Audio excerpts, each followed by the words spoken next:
Hello, everybody. Welcome to this introduction to get you guys a little more involved and aware with what we're gonna be doing, and we have already been doing for a while before we actually launched the name of Beyond Trauma Institute. So I wanted to say hello to you all. My name is Sarah Drummond, and I invite you guys to come a little into this space where we allow you to redefine your vision, your dreams, and your life. This institute has been in deep work for quite a while now, and we were simply just contemplating when we were ready to launch in a way that we could offer you exactly what we wanted. So I'm going to start from the beginning. The beginning is that I have been doing this work with trauma, with sessions as therapy, especially through health and coaching, for quite a while now. I have been working with women's health for over a decade, about 13, 14 years, but involved with it for a lot longer. I have been doing many different courses since I was quite young. My first was Reiki, and I guess a lot of us that start a holistic work, we start doing things more out of our quest to find ways of dealing with our emotions, with things that have been happening in our lives that we may not understand very well. And my journey began that way. My mother going to India when I was very young, bringing all these Easter teachings when we were ready. I was about 11 years old. She is a psychologist. She's actually one of the therapists of the institute. And all these influences through our upbringing was leading towards a more holistic lifestyle. And eventually, through my own inner quest and desire to get to know myself better through meditation, mindfulness, and body work, and so on, life was naturally bringing to me things for me to discover. And naturopathy was one of the first steps, herbalism was another step, then graduating to work with women's health, holistic women's health. And through my own health issues, emotional issues, I kept digging deeper into looking ways of supporting myself. And eventually, this became my work, became a way of serving our community. And for these last years, I have been devoting my life more to the work of trauma. And the more we look into this work of trauma has become such a big name in this last while. My approach was always the approach of which way can we go beyond it, beyond the suffering, beyond what causes us pain, and trying to understand what happens. And I personally had a big trigger, which was my separation after 10 years marriage. And how that separation let me seek ways of repairing parts of myself that had been lost. And becoming a single mother, having my family that I'm originally from Brazil so far away, and having to deal with a post-traumatic stress due to a breakup through a divorce. So it led me into getting to know ways of overcoming, of going beyond trauma. And all my notes, all my exploration, all my seeking for answers led me to do multiple trainings where I eventually found again the work of family constellations, which I will leave this for a future talk, but I will give you guys a little introduction here. And I had done my first family constellation when I was about 16 years old. And it was amazing. It was an experience that everybody usually feels this way. Oh my God, how can I understand this? But one of the things that in these last years have been very key point for me is the fact that there is something more hidden behind what we understand as our issue, our problem, our suffering. We validate the fact that we all experience some sort of pain and disconnect. But what a lot of us don't recognize is the fact that a lot of the feelings that we feel isn't ours. And here is where this work comes. This is what Beyond Trauma Institute actually represents, is to look into inherent trauma. So this gentle introduction gonna cover a little bit of this. Inherent trauma, based on the National Institute of Health, says that on the simplest level, the concept of intergenerational or transgenerational trauma acknowledges that exposure to extremely adverse events impacts individuals to such a great extent that their offspring find themselves grappling with their parents' post-traumatic state. What I have personally witnessed in my life, but also in my private clinic, is how a lot of the emotions we are carrying, we are feeling, a lot of these emotions aren't our own. This seems a very difficult concept to understand, but epigenetics explains a little more.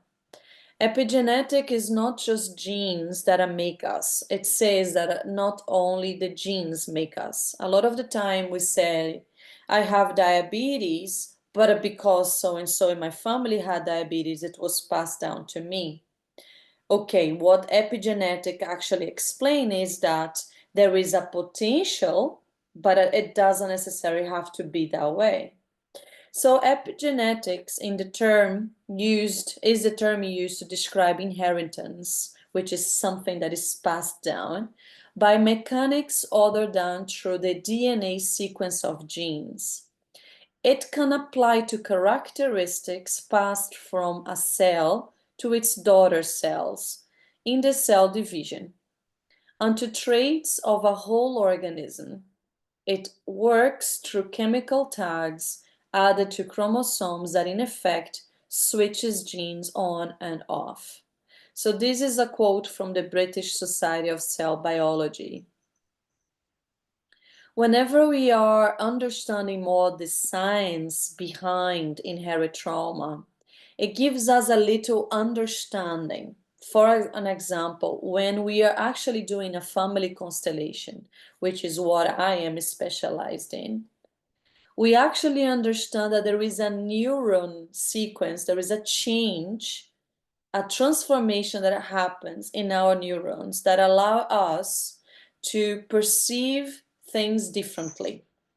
It's as if we are watching a movie, images of our lives, which is represented by other people in front of us. So looks like as if there is a movie going on and you as the client, you're watching this movie.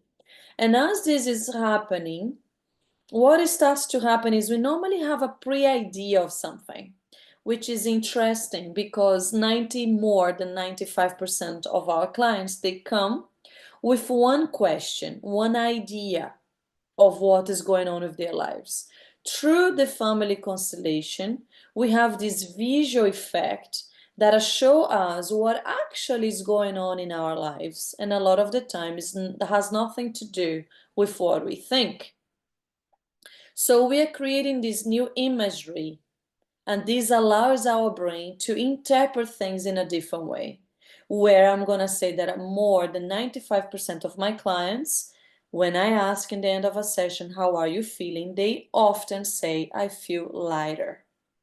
There is a change in myself.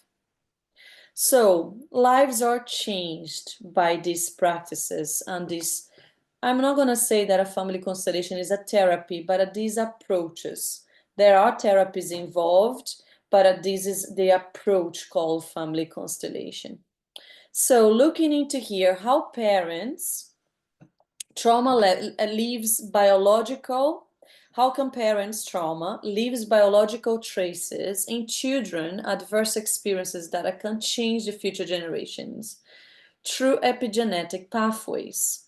So there is this article in the Scientific American article that shares that basically what happened is our cortisol is pretty much a biomarker for mental health disorders. So cortisol deficiency may also produce irritability, but in this case, which is a lot of the time the cases of people that had experienced PTSD, most patients are apathetic and depressed. Disorders in cortisol secretion, particularly hypercortisolemia, may cause mental disorders and can be one of the many hormonal disorders accompanying these conditions, for example, depression. So, as a biomarker, we start to notice that the cortisol levels go very low.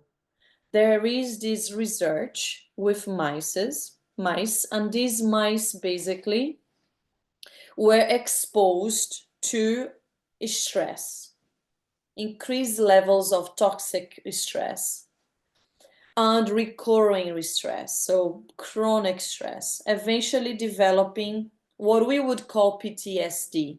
It's more or less goes like that. So then what happened is that the offspring of these mice were fine. The second generation of these mice then started to show what we as humans would see or interpret as depression. They were exposed in the experiment where for about 3 weeks they were separated for a couple of hours from their mothers. So they were removed from their mothers and left alone. They were removed from mothers and left alone. And they then, following the future generation, they noticed that there were signs of depression. When we look into us as human beings, we start to look into what is actually taking place in life right now, where we notice depression, high levels of anxiety, and any other or more other mental disorders, and we start to look through the lens of inherited trauma to understand that when I'm seeing this symptom, the symptom might be in the physical body, in the emotional body, in the mental body, and so on. What has happened before that? So when I see a client and a symptom here now in this current time, I try to understand what has happened to that person before. And a lot of this information people are not aware of. Clearly, a lot of them are secrets in the family. But a secret that has happened in the past that now is reverberating this present time. It seems a little hard to understand, but whenever we start to look into this law, that is not simply, we are not picking up what was given to us by our genes, but also this material imprinted in us that has been passed down through generations. So we go beyond the idea that what we receive from our parents and grandparents and ancestors are more than just the DNA. So the concept of intergenerational trauma was introduced in the psychiatric literature through the descriptions of behavioral and clinical problems in offspring of the Holocaust. So they are Holocaust survivors. So a wide range of phenomenon was described in studies reporting behavioral difficulties in the Holocaust offspring. These were the tendency towards catastrophizing. We start to get so worried, what is going to happen to me? What is next? Never going to be good. And you start to create these excessive mental mess. Then we can worry about parental trauma that would be repeated. Is going to happen to me. Am I going to be the next? This can be conscious or unconscious patterning. And behavioral disturbances such as experiencing anxiety, traumatic nightmare, dysphoria, guilt, hypervigilance, and difficulties in interpersonal functioning. So we start to understand that we hit a wall where we need to ask, is this mine? Or am I simply mimicking something that has come from behind me, from my past? So in our institute, the approach is holistic, where the same we would call true family constellations philosophy or teaching, or the Hellinger Ciência. We are looking into the system, something that is totally interconnected, hence we call a systemic viewpoint, but also a holistic viewpoint, which means I'm not looking into one dimension, I'm looking into multidimensional ways to understand what is my client going through, what are we going through as human beings. Right now, currently, we are going through multiple wars. Again, wars continue even though we are in this stage in life where we are so much more conscious, where information are so much more available, we are still manifesting war. Now, whenever we start to look into these countries that are involved in war, could it be so interesting to understand what has happened to these ancestors that are right now they are fighting just like their ancestors. As one example, I could say, have you ever met British people or even Irish people? And even to understand, I will go even more to the British. If we look into the ancestrality of the British, they were perpetrators of pain and suffering to many countries through colonization. Am I right? When we look into that, have you ever noticed how many times someone that is a British, most of the time, they apologize a lot? It is nearly as if they are saying sorry to the pain they caused to victims in their family system, into their nationality, their country. It's as if they are passing that forward. And this is something that we also look through inherited trauma. The views the eye from the perception of the victim, but also the perception of the perpetrator.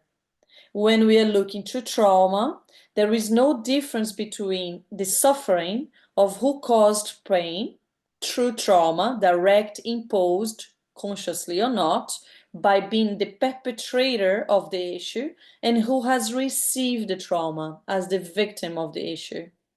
If we manage to meet them equally, to understand what is actually happening here, we can then go behind through the look, through the observation, to understand how does it feel for someone who is in this current time, but is a survivor or a new generation of someone that has been perpetrating pain, suffering, injustice in the past, but also someone that has been a victim of the same people. Now, whenever we start to look through the lens where we want to see things systemically, we start to understand that it is important that we have a holistic approach. By that I mean we need to look into the mindset. What is the mindset that we are carrying here that keep us stuck in trauma, where we are just reverberating pain and suffering and we are literally passing that down? We raise our voice to our children, we make them feel wrong, inadequate. We maybe a lot of the time we are unable to pass down love and care and compassion and kindness and understanding. So we are perpetuating unhealthy behaviors. This is often due to a lack of a conscious mindset. Then we are looking into our emotional self. The more emotionally conscious or intelligent we are, more capable of holding space and say, hold on a minute. If most people, let's say as a mother, if most mother says, I would die for my child, and I would challenge them and say, would you live for your child? And sometimes they look and like, what? So if I am becoming more emotionally aware of what is happening to myself, hence I'm becoming more emotionally intelligent, then I'm capable of reflecting. Do I still want to raise the voice to my child? Do I want to hit them? Do I want them to feel inferior? And then I'm going to possibly behave differently because I'm becoming more aware of the side effects of my behaviors. First, I change my mindset. Now I'm addressing my emotions. And then I will notice that my body might change. My physical body might not retain so much stress. I no longer maybe have to suffer with autoimmune diseases, as an example, or depression, or attempting suicide, or extreme anxiety levels, and so on. Could be so many other factors there, right? But I don't have to somatize to keep it all in my physical body because now I'm a little bit more conscious of my emotions, so I can address my emotions with a healthy manner. I can seek support that way. And also my mindset. I might be able to talk more about how I feel or I think. I may be able to discern, is this really right? Is what I'm saying correct? The way I talk about myself to myself, you start to use self-inquiry as a way of measuring your authenticity, how much compassion can you feel towards yourself. Because the more conscious of ourselves we are, more conscious we are able to be towards the other, my child, my partner, my work, my boss, and less I'm gonna just create conflict. So we are becoming more whole in a way that my soul finds more peace. And this has nothing to do with religion. The sense of spirit, when we are talking about the soul here, we are talking about, in Latin, we call anima, which is the energy of the soul. So it's as if a human body needs to be animated to be able to feel connected to parents, connected to spirituality, if that's your choice, connected to the earth. We need to feel empathy towards something that is bigger than what we see and believe in. Because if I'm only going to feel empathy towards what I see, I need to be so much more centered in myself, in my heart, to be able to feel something for someone else that is outside of myself. Now, if you have zero compassion towards yourself, you live in guilt, you live in darkness, you live in shadow, in obscure vision, unlikely gonna see someone be beaten up and feel, oh God, that's not right. I need to do something about it. It's not okay that I'm going to continue hitting my child and abusing my children or my partner or anyone else, including myself. I'm going to more likely make conscious choices so I can change life. The future generations don't need to pick up what I have been experiencing right now. So this takes us to a greater responsibility because I know that what I'm feeling here now is going to be passed on forward. Hence, there are researches that even talks about the quality of sperm.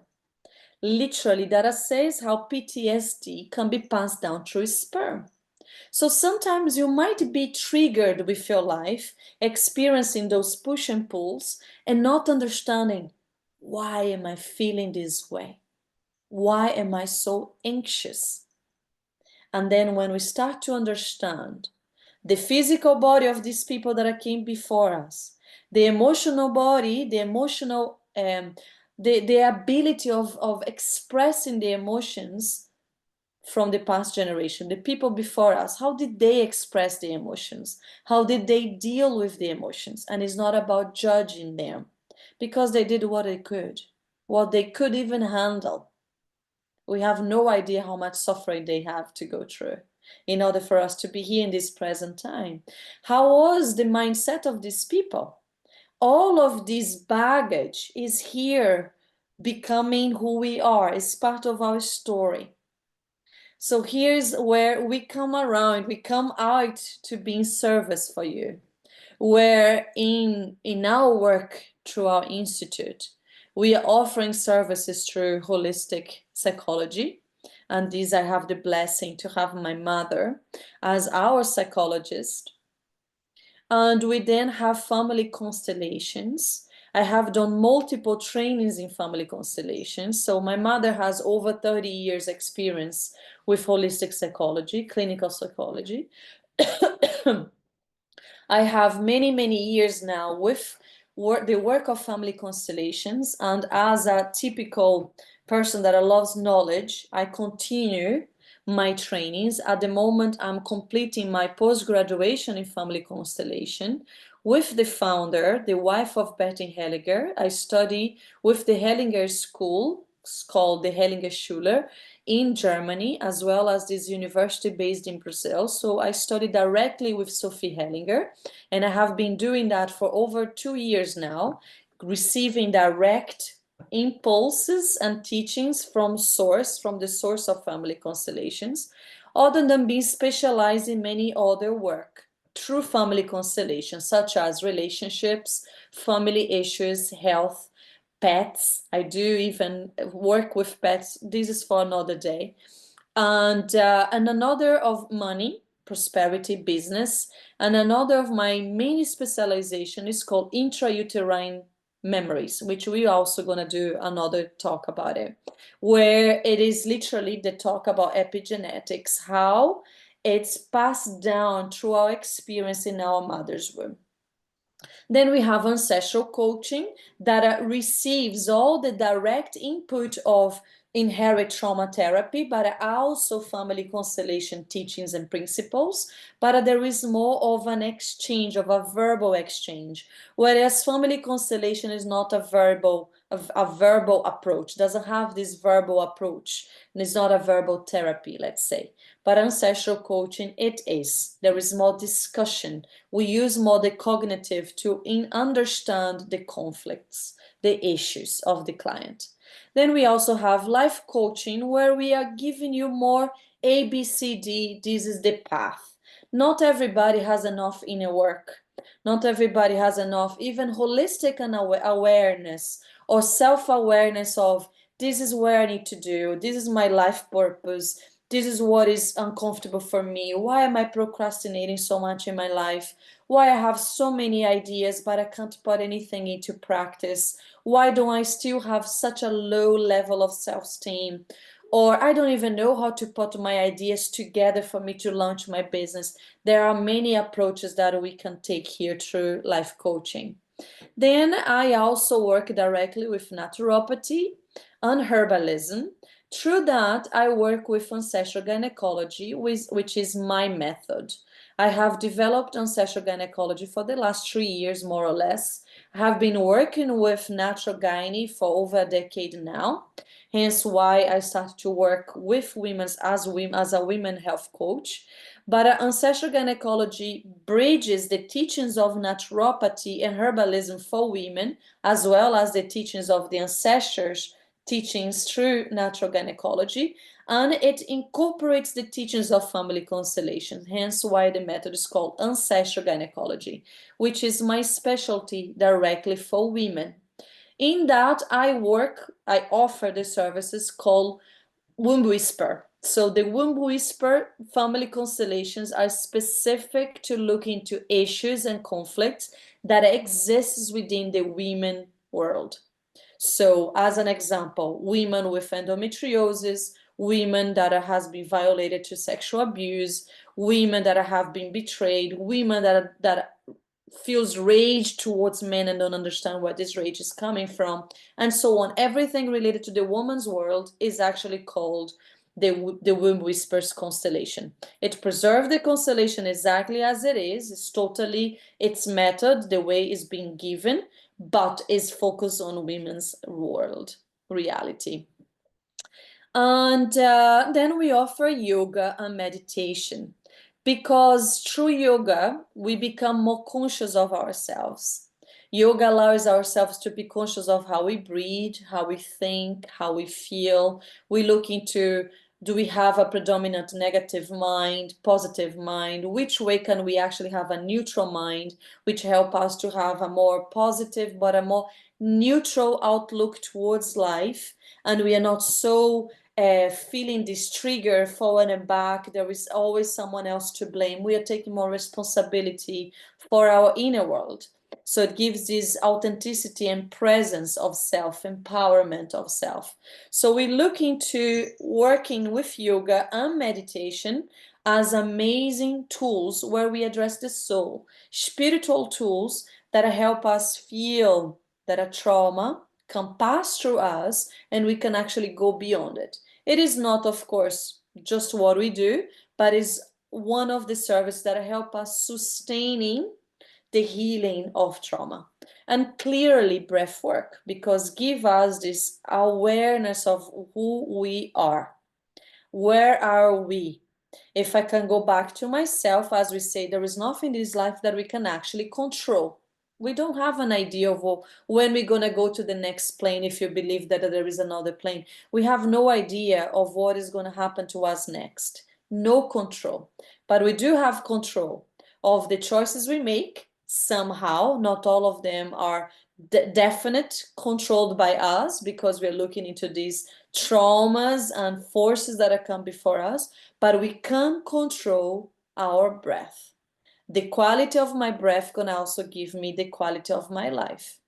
So through the breath work, we also work, which is, I support my mother in this work, but it is her main work, called Divine Breath, which is the rebirthing breath work that was developed through the work and the teachings of Leonard Orr. And rebirthing, actually, interestingly, similar to the intrauterine memories in family constellations, can bring us to understand the traumas we received while we were in our mother's womb, but as well as through the birth experience. So the tension, the fears, the worries our mothers experienced during this time, we as children inside of her womb, we absorbed, we picked it all. So rebirthing breathwork can help us overcome this trauma through breathing, which is so beautiful. Through nothing that comes from outside, it comes directly through inside. So it's another beautiful, very powerful tool that we use as a service for our institute. I guess I will be wrapping up. There will be more talks where I'm gonna go over specific topics. If you happen to have something more direct to your reality, as an example, a very big topic is, for example, adoption.